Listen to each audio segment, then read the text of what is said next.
Hello, in front of me I've got Huawei Nova 11 Pro. In this video I'll show you how to manage Huawei Wallet.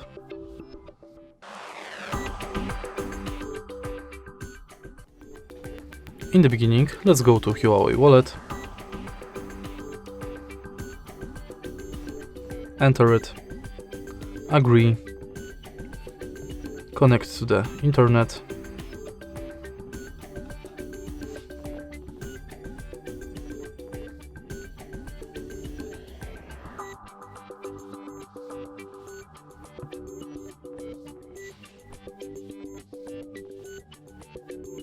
allow, and thanks to Huawei Wallet, you can manage your cards, coupons and gift cards. You can add them, and also you can go to Me section, where you can check your Huawei account, Huawei points, settings.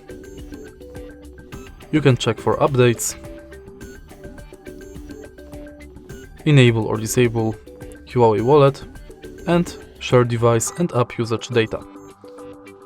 If you go to your account, you can go to payment and purchases, and right here you can add bank card. And that's basically it. If you find this video helpful, please leave like, comment and subscribe.